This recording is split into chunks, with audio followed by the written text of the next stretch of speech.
Bueno, el primer tema, una introducción a la parasitología. Ahora bien, eh, mi nombre es Cristian Reinaldo Riera Pastrana, actual estudiante de medicina cursando el tercer año. Y bueno, vamos a empezar con este curso, introducción a la parasitología, ¿no? Ahora vamos a ver el siguiente contenido. De manera genérica, vamos a hablar acerca de los parásitos en general, los conceptos claves, terminologías como el ciclo biológico, el huésped, el vector, la clasificación de los parásitos y un poco de epidemiología en el Perú y sus regiones. Bien, vamos a empezar con el primer punto, las generalidades. En primer lugar, definiendo a la parasitología. Entonces, ¿qué sería la parasitología? Es una ciencia que se dedica al estudio de los parásitos en general. Estas son organismos que pueden vivir dentro o sobre otro organismo. Entonces, estas pueden beneficiarse y generando afectación o no a los humanos. Pero cuando hablamos de parasitología, hablamos de un estudio de los parásitos en general. Así que no solamente hablamos de las parasitosis a los humanos, sino también podemos hablar de parasitosis a otras especies. Pero aquí es donde vamos a delimitarlo. Ya hemos visto justamente que es aquella que vive en o sobre otro organismo. Pero esta es la palabra clave que lo tengan en cuenta. Expensas de este último. Esto quiere decir que sí o sí va a generar un beneficio. Un beneficio que se va a ver claramente en la siguiente relación biológica, el parasitismo. ¿Y qué es el parasitismo? Como habíamos comentado, es una relación biológica o asociación biológica en el cual un organismo habita en el interior o sobre otro. Y a este lo vamos a llamar huésped. Ahora, este va a obtener un sustento y puede generar perjuicio, ¿no? Ahora, vamos a ver justamente cómo se va a analizar estas muestras. En este caso vamos a ver el microscopio característico y también la muestra, en este caso de Trichuris trichura, que es un parásito protozoario. Ahora bien, perdón, un parásito es un nemato.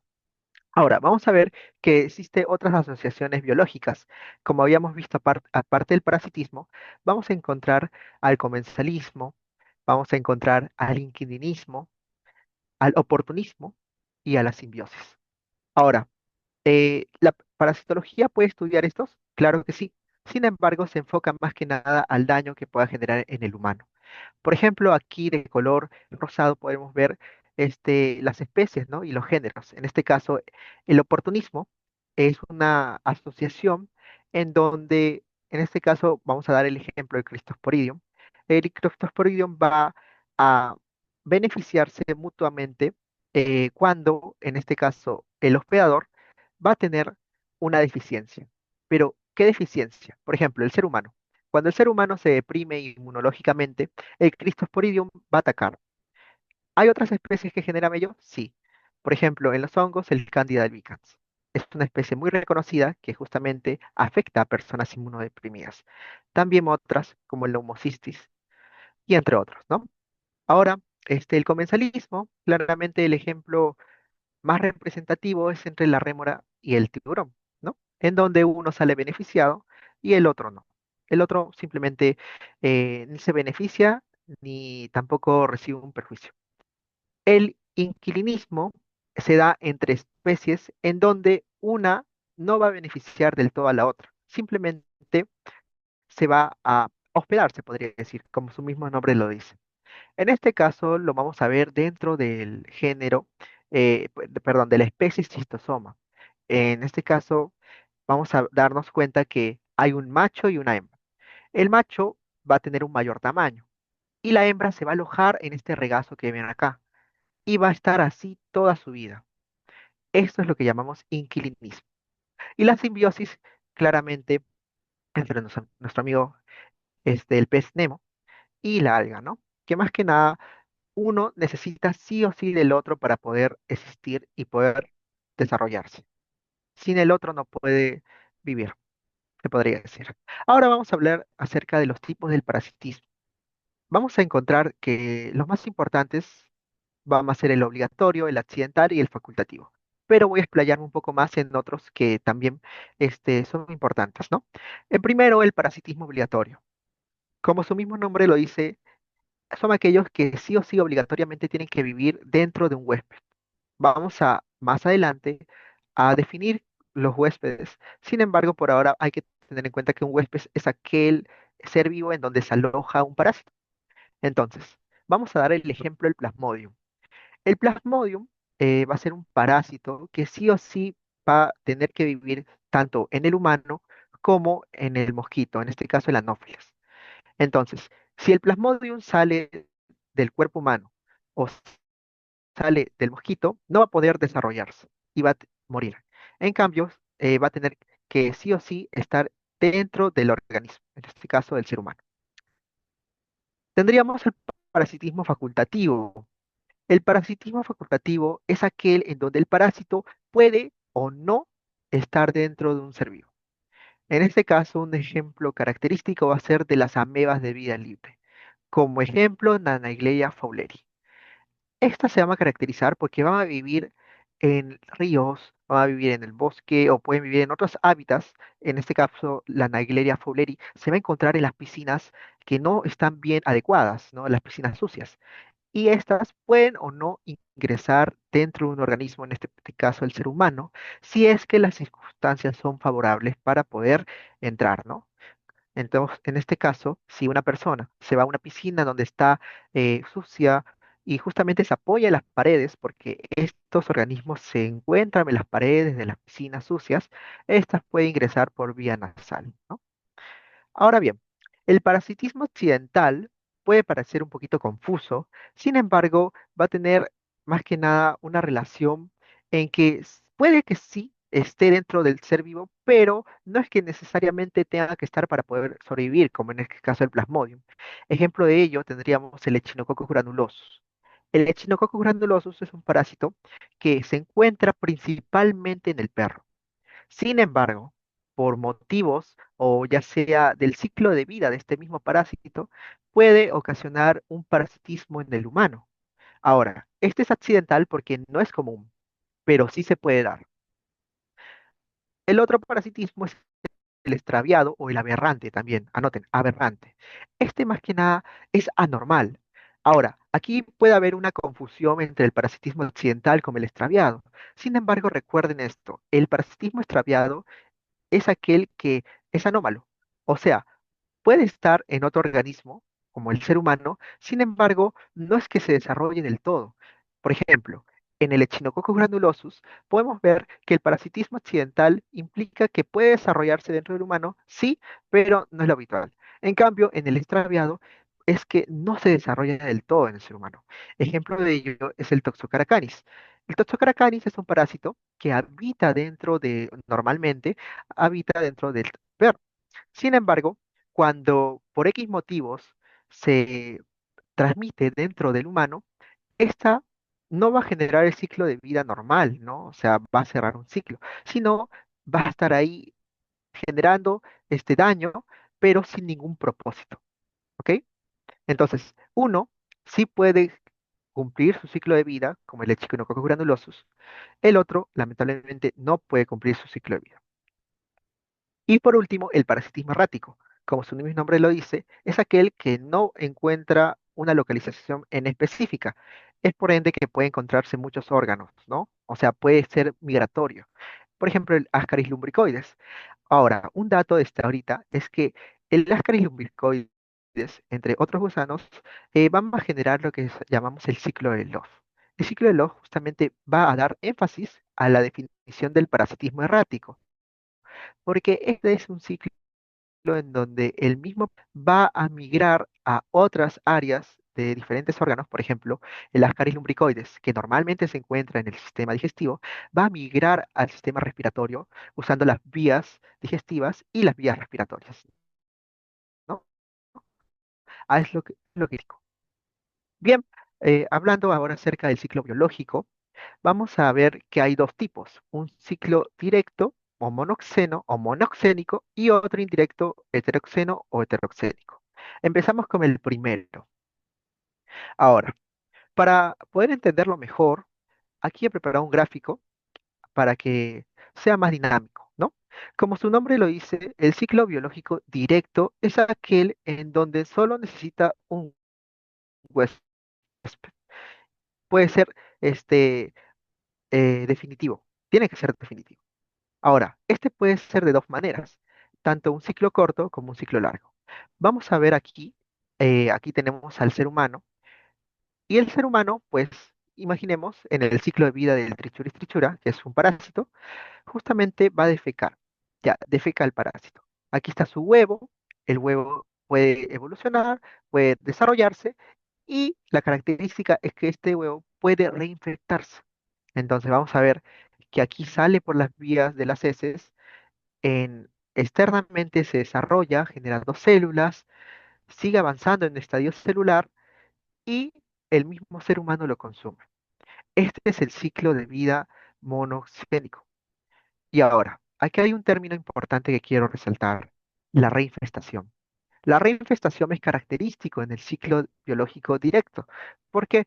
Porque esta persona se puede autoinfectar seguidamente, de manera que solo se puede cortar si es que justamente quitamos este acceso, ¿no? O sea, que la persona no se infecte, no agarre la mano de heces y se lo lleve a la boca, ¿no? El ciclo boca, mano, ano, ¿no? Ahora bien, en el indirecto es al revés. Sí va a necesitar otros huéspedes. Y esto es lo que llamamos huéspedes intermediarios. Más adelante lo vamos a definir de manera detallada. Ahora bien, aquí tenemos un ciclo de vida un poco más complejo, ¿no? Aquí vemos varias flechas. Sin embargo, lo que yo quiero que tomen en cuenta son los agentes. Los agentes que participan. En este caso vemos al humano, acá vemos al perro y vemos a la oveja. Ahora, este es el ciclo de vida del Echinococcus granulosus, un parásito que ya hemos hablado un poquito anteriormente.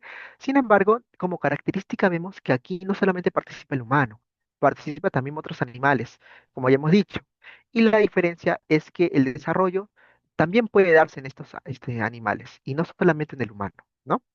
Entonces, en conclusión, el directo solo tiene un huésped y el indirecto puede tener de dos o más huéspedes. ¿Y qué es eso de huéspedes que hemos estado hablando todo este rato? Bueno, vamos a hablar también de los huéspedes y los vectores.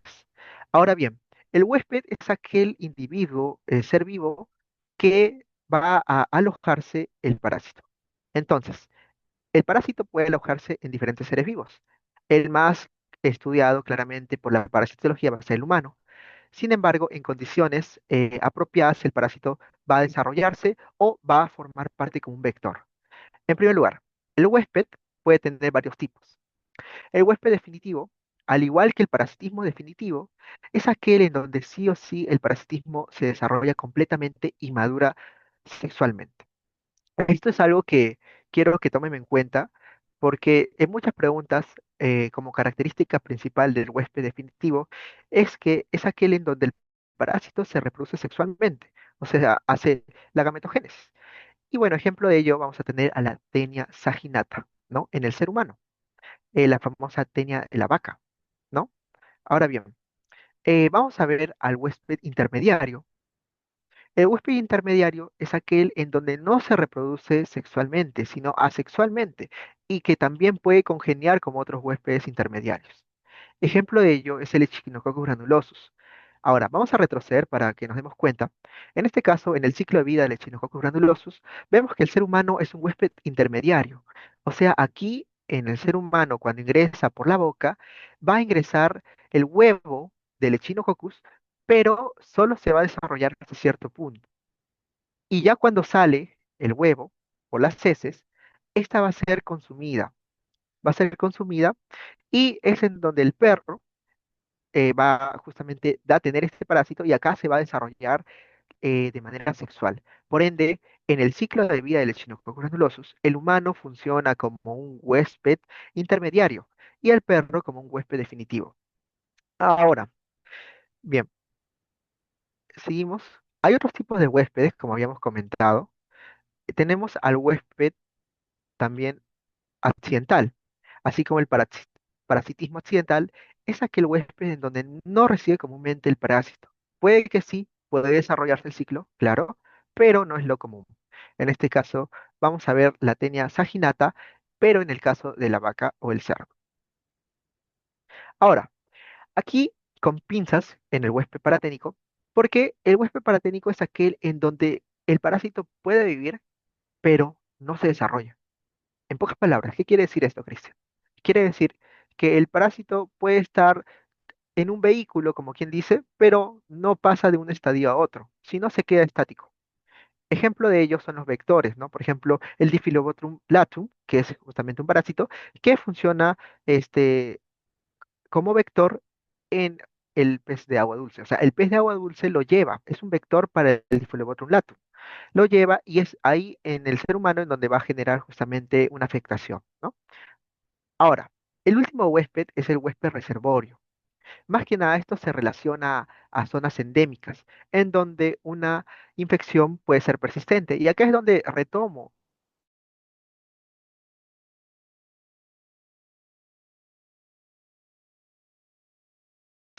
Es en donde un mismo hospedador puede justamente volver a infectarse del mismo parásito. En este caso vemos que para los gatos, este parásito, el Brugia malayi, puede generar un huésped reservorio, porque éste lo puede mantener a lo largo de su vida. Y puede autorreinfectarse. Reinfectación, reinfectación, ¿no? Ahora, un datito que quiero que tomen en cuenta es el siguiente, ¿no? Es el de huésped intermediario habitual o huésped intermediario accidental. Ya, en este caso, habíamos hablado de huésped intermediario, ¿no? El huésped intermediario, si bien es aquel que no necesariamente se da su reproducción sexual, esta puede dividirse de dos maneras, entre un huésped intermediario accidental y un habitual. Pero, ¿cómo lo podemos identificar? Bien, vamos a la anterior diapositiva. Habíamos visto que el ser humano es un huésped intermediario y el perro es un huésped definitivo. Pero, ¿y la oveja? ¿Qué es la oveja? Ya, la oveja va a ser el huésped intermediario habitual. ¿Por qué? Porque en este caso, este parásito, el Echinococcus granulosus, va a habituar de manera constante en este animal, ¿no? En la oveja. Sin embargo, en el ser humano, si bien puede ser un hospedador intermediario, este es accidental, porque no va a estar normalmente siendo parte del ciclo. Por ende, y por esto es que lo vemos afuera al ser humano del ciclo. En cambio, a la oveja lo vemos sí o sí dentro del ciclo. A ver, como ejemplo, si quitamos a la oveja dentro del ciclo, esta no puede desarrollarse y el perro no puede completar su ciclo de vida. En cambio, si quitamos al humano, esta puede sí completar su ciclo de vida. Es por ende que nosotros llamamos al, bueno, en este caso, al huésped intermediario accidental como no necesario. En cambio, al huésped intermediario habitual sí es necesario para que el ciclo se cierre. ¿Ok? Ojo con ello. Ahora, ya llegando a la otra parte, vamos a ver la definición del vector. Habíamos hablado que el huésped justamente es aquel que aloja el parásito. Sin embargo, el vector también va a tener una definición, una definición muy parecida. Sin embargo, la diferencia va a ser que esta va a ser más que nada adecuada a un artrópodo. Entonces podemos identificarlo como los mosquitos, las garrapatas, las pulgas, estos artrópodos que generalmente se le llaman vectores porque pueden transmitir esta infección ya sea de persona a otra persona o animales al ser humano, que es la llamada famosa zoonosis. Ahora bien, esta puede dividirse de dos maneras, tanto los vectores biológicos como los vectores mecánicos. Ahora, los vectores biológicos son aquellos en donde sí o sí dentro del artrópodo se desarrolla y multiplica el parásito, o sea, cumple su ciclo de vida. En cambio, en el vector mecánico, no. Ejemplo del vector biológico, vamos a ver todos estos que los he señalado en puntitos. Pero en síntesis, para que no nos perdamos, eh, los más importantes van a ser tanto los mosquitos, ¿qué más? También los chinches y las garrapatas, ¿no?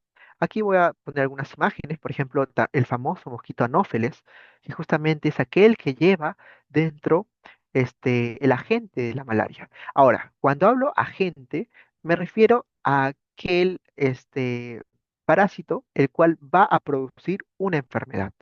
Por ejemplo, si yo digo agente de la malaria, el agente de la malaria va a ser el Plasmodium. El Plasmodium va a ser aquel parásito que va a producir la malaria. Y el vector va a ser el mosquito Anopheles. Ahora, si yo hablo de la filariasis, el agente de la filariasis vamos a ser las filarias, porque son aquellos parásitos que van a producir filariasis. ¿Ok? De igual manera, el flebotomus va a ser el agente para la leishmaniasis. ¿Ok? De igual manera, la glossina va a ser el agente para la enfermedad del sueño. Y así también como el Rhodovidae y como el orden Ipsodida, que va a generar la enfermedad de babebiosis. ¿Ok? Ahora bien, así como los vectores biológicos, vamos a tener los vectores mecánicos. Estos vectores mecánicos se van a caracterizar porque no hay un desarrollo dentro de estos. En este caso, simplemente vamos a ser transportadores. Vamos a ser carrying, se podría decir, ¿no? En este caso vamos a ver el ejemplo de la mosca doméstica, que va a generar la mebiasis, ¿no? Y vamos a tener aquel ejemplo. La mosca doméstica va a ser el agente de la mebiasis. Ahora bien, vamos a seguir y vamos a ver acerca de la clasificación. Hemos hablado de parásitos, es más, ya hemos nombrado algunos. Sin embargo, todavía no los hemos clasificado. Así que les voy a comentar que para su clasificación voy a usar tres definiciones. Uno va a ser la clasificación taxonómica, la siguiente va a ser una clasificación según dónde se encuentra el parásito y la otra va a ser la clasificación según si el parásito genera o no enfermedad. La primera es la más común, la taxonómica. Vamos a encontrar a los parásitos que se pueden dividir de dos maneras. Uno que se encuentra dentro del reino protista y el otro dentro del reino animalia. Vamos a empezar por el reino protista. Dentro del reino protista vamos a tener el subreino protozoa. Y ya nos quiere decir algo con protozoa. Protozoa, protozoarios, algo ya nos quiere decir. La característica importante de los protozoarios es que son unicelulares. ¿Ok? Entonces, vamos a tener estos siguientes subphylums, en donde vamos a tener las siguientes clasificaciones. Ahora, algo que quiero que anoten acá es que esta clasificación es según el movimiento. O sea, el subreino protozoa se clasifica en amebas, en flagelados, en protozoos y en ciliados según su movimiento. Por ejemplo, las amebas, ¿cuál va a ser su movimiento? Anótenlo. Su movimiento va a ser los rizópodos. Los flagelados, ¿cómo se llama mover? Por flagelos. Los esporozoarios se van a mover por pequeños, su mismo cuerpo le va a hacer que se mueva. Y los ciliados por pequeños cilios, ¿no? Ahora, ejemplo de las amebas, que son rizópodos, vamos a tener la entamoeba histolítica. Hay otras amebas, la entamoeba histolítica, la entamoeba coli, la chiodomoeba, entre otras que las vamos a ir aprendiendo a lo largo del curso. Pero lo que quiero que recuerden es que todas las amebas se van a encontrar parte del movimiento rizópodo, que son como los pseudópodos, ¿no? Que se mueven y que se arrastran, se podría decir. Dentro de los flagelados vamos a encontrar a la famosa yarda alambria. Como vemos acá, vamos a tener como que pequeños flagelos, ¿no? Es más, algo que ya quiero que recuerden desde esta hora es que pueden tener uno o más flagelos. En este caso, la yardia puede tener de 4 a 5 flagelos. Y así entre otras especies. Los esporozoos, como el Plasmodium falciparum, ya mencionado anteriormente, se van a encontrar aquí justamente formando parte de estos.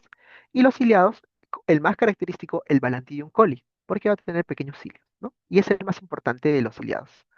Ahora, esto no va a ser igual al reino animalia, porque dentro del reino animalia estas van a caracterizarse porque son pluricelulares, ¿ok? Y aquí, dentro del subreino metazoa, vamos a dividirlos en dos, en helmintos y artrópodos. Aquí quiero que tomen mucha atención porque esto es aquello que vamos a ver a lo largo del curso. En los helmintos lo vamos a dividir en dos, en los platelmintos y nematelmintos. Ahora, pónganlo ahí, subrayenlo que los platelmintos se caracterizan porque son gusanos. Sí, los helmintos son gusanos, pero los platelmintos son gusanos planos, como su nombre lo dice. En cambio, los nematelmintos son los famosos gusanos redondos. Ahora bien, dentro de los platelmintos o gusanos planos se va a dividir en dos, en los céstodos y en los tremátodos. Ahora, ya Cristian, estos platelmintos son planos. ¿Y ahora cómo lo diferenciamos? Ya, los céstodos se caracterizan porque son largos. O sea, son como tubitos, planos. En cambio, los trematos se caracterizan porque, aparte de ser planos, se parecen a la forma de una hoja. Por eso es que se le dicen folaces, ¿no? Eh, Ejemplo de los éstodos, vamos a encontrar a las tenias, las famosas tenias, la tenia solium, la tenia saginata. ¿A quién más? A otros parásitos como el Diphyllobothrium pacificus, el Diphylirium caninus, entre otros. En los trematodos, la más importante va a ser la fasciola hepática, ¿no? Ahora, por otro lado, tendríamos a los gusanos redondos. Dentro de los gusanos redondos, el más característico es el Ascaris lumbricoides. Hay otros gusanos redondos, claro, como el Toxocaracanis, el Trichuris trichuras, entre otros. Ahora, dentro de los artrópodos vamos a dividirlos en dos. En el orden Arachnida, que podemos encontrar el Sarcoptes scabiei, o el orden insecto. Como su mismo nombre lo dice, son insectos. En este caso podemos ver al pedículos humanos. Hay pedículos humanos variantes, ¿no? Capitis, Pitilos pubis, entre otros, ¿no? Ahora bien, vamos a pasar a la siguiente parte de la clasificación. Había comentado que pueden darse también según el hábitat o dónde se encuentran.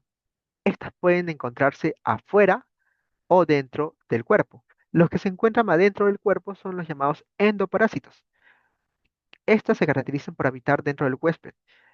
Ejemplo claro son aquellos que infectan a las vías, en este caso digestivas, por ejemplo el Toxocaracanis, que ya habíamos hablado antes, el Enterobius vermicularis y también la Yardia lamblia, que son aquellos que infectan dentro del cuerpo. Ahora, los ectoparásitos asocian más que nada al orden arácnido. ¿Por qué? Porque van a encontrarse afuera, habitan fuera del huésped. Por ejemplo, el pedículos humanos, el Demodex folliculorum, y la tunga penetrans, que es un piojo, ¿no? Tenemos a los piojos, a las garrapatas, a las arañas, a los escorpiones, entre otros, ¿no? Ahora, otra clasificación es según si pueden o no causar lesión. Aquellos que sí pueden causar lesión son los patógenos. Ahora, estos causan una sintomatología que se puede ver a propia vista, ¿no? Por ejemplo, el Toxoplasma gondii, también el Cryptosporidium parvum. Y los no patógenos son aquellos que no provocan daño, pero sí pueden hacerlo si es que el sistema inmunitario está deprimido. Por ejemplo, el Entomoeba coli o el Endomilimax nana, ¿no? Ahora bien, vamos a pasar a la siguiente parte de la epidemiología. Esto más que nada va a ser un recuento rápido de cómo es que ha estado viéndose, llevándose la parasitología en el Perú, ¿no? Y también en las regiones. Por ejemplo, en el Perú se caracteriza que uno de cada tres peruanos tiene parasitosis patógenas y que más que nada se representa en un 64%. Ahora bien, aquí hay algunos datos que lo he expresado a lo largo de los años. Por ejemplo, en el 2021 se caracterizó que la Entemoeba coli tiene una prevalencia del 48%. Y en el 2024, la Yardia lamblia tiene una prevalencia del 19,28%. Ahora, ojo con la Yardia lamblia, que lo vamos a hablar más adelante también. Ahora, aquí también me he puesto algunas regiones para que lo tengan en cuenta. Por ejemplo, en Chachapoyas, el 2022 se dio una caracterización entre niños de 6 a 12 años y se encontró que la prevalencia de parasitosis intestinales es del 35,9%. Ya, pero estos son datos. ¿Qué podemos encontrar? Encontramos que que las especies y los géneros más característicos se encuentran aquí. El que se encuentra en número uno se encuentra el Blastocystis. Blastocystis. Ahora, vamos a encontrar también la entamoeba y la Yardia lamblia. Ojo con la Yardia lamblia. Ahora, en Huánuco, también un estudio de 2022, el mismo intervalo, vemos que ahora la prevalencia es del 27% y también encontramos a la Yardia lamblia, pero esta vez como primer puesto dentro de la prevalencia, ¿no? Como un 24% y seguido de la Tenia solium como un 18%.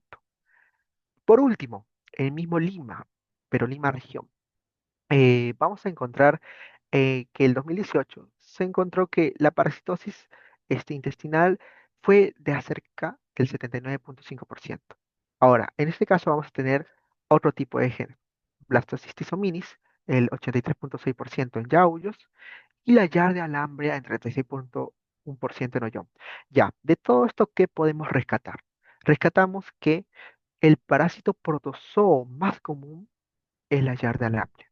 La encontramos en todos. La encontramos en la región Amazónica. personas, Huánuco, Lima, en una encuesta nacional. Entonces hay que tener en cuenta que si es que nos preguntan cuál es el parásito que ha tenido una mayor prevalencia y es más común en nuestro país como protozoario, encontramos a la Yardia, ¿no? Es lo que pueden rescatar de aquí. Ahora bien, vamos a las preguntas, y empezamos con la primera. A ver, por el chat quiero que me comenten. Les voy a dar un minuto para que respondan esta pregunta y pongan sus claves ahí.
Bien, acá en el chat dicen que es la B.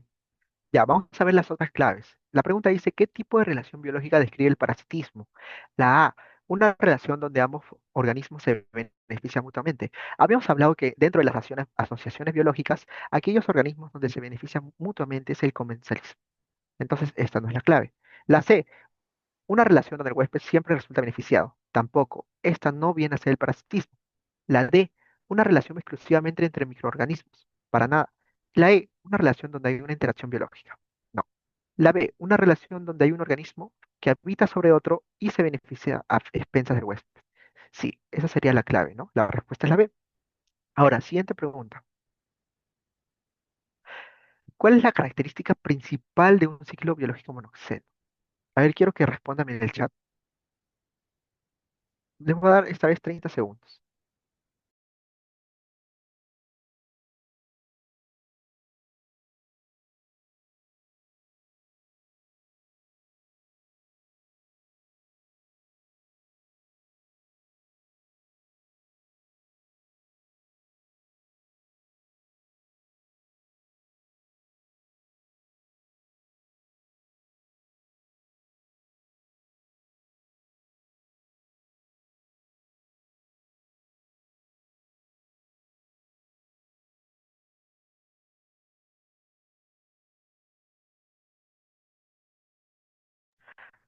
Claro, la clave es la D. Ahora, hay que analizar las demás respuestas. Eh, la característica principal del ciclo monoxénico requiere dos huéspedes intermediarios. Falso. Esta es característica del ciclo biológico heteroxénico o heteroxeno. ¿Siempre involucra a un vector biológico? Falso. No necesariamente a un vector. Esta solo tiene un huésped definitivo. Ahora, ¿ocurre en parásitos extracelulares? No, también puede ocurrir en parásitos intracelulares. Ejemplo de ello, un falcíparo. Este parásito se caracteriza porque está viviendo dentro de los glóbulos rojos, así como el protocito. La E es exclusivo de los protozoos. Falso. Y la respuesta correcta sería la D. No necesita un huésped intermediario para completar su desarrollo. Vamos con la siguiente, la 3. ¿Qué tipo de huésped permite el desarrollo de las formas maduras y sexuales del parásito? De igual manera, les doy 30 segundos para que respondan. A ver en el chat.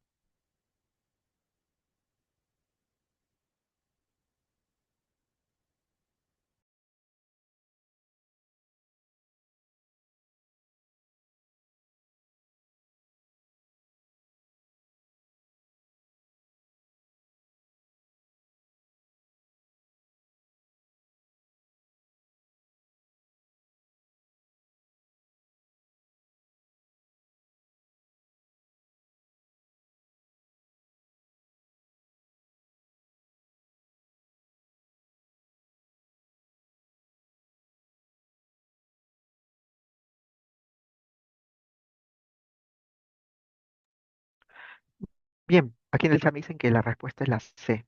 Vamos a ver las demás.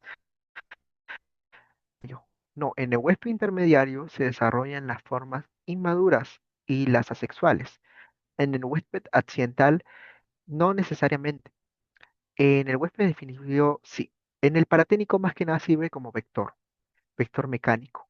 Y en el reservorio puede haber reinfestación, pero no se desarrollan todas las formas maduras, porque esta puede también darse de manera externa. Entonces, la respuesta correcta sería la C, en el huésped definitivo. ¿No? Esa sería la clave. Ahora bien, cuarta pregunta. ¿Cuál de los siguientes parásitos no es un ejemplo de endoparasitismo? ¿No? A ver, quiero ver sus respuestas en el chat. Les doy 30 segundos.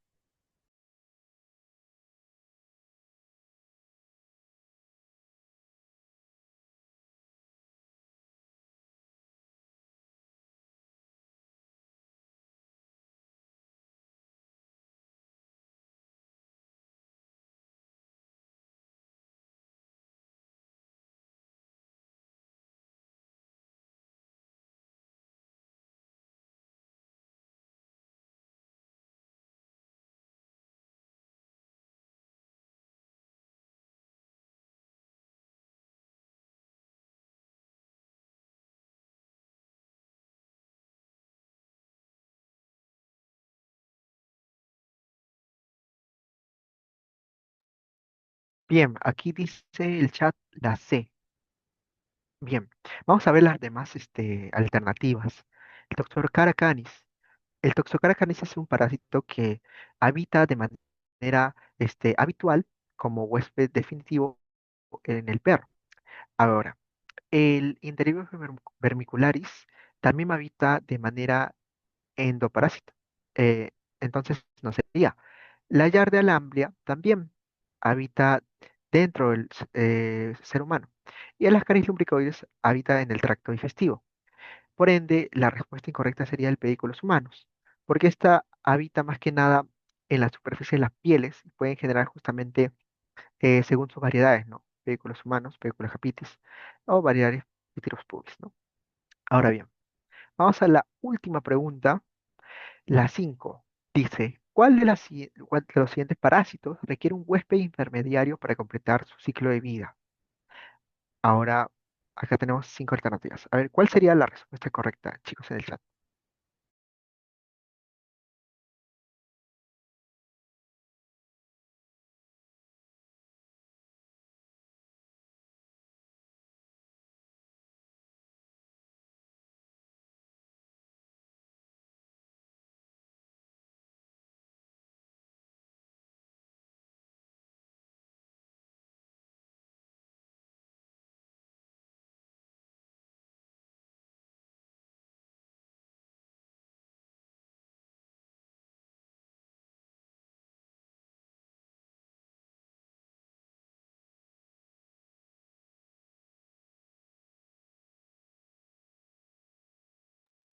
A ver, acá me dice la B. Vamos a ver las demás. Trichuris trichuras. ¿Necesita un huésped intermediario? No. El Trichuris trichuras es un parásito que no necesita un huésped intermediario para completar su ciclo de vida. La Enterobius vermicularis tampoco. La Entamoeba coli tampoco. El Demodex folliculorum tampoco. El único y el que hemos hablado de manera más constante es el Echinococcus granulosus. Recuerden, el Echinococcus granulosus puede tener de uno a 2 huéspedes intermediarios. El huésped intermediario habitual, ¿cuál era? A ver, póngame en el chat. Del Echinococcus granulosus. El huésped intermediario habitual.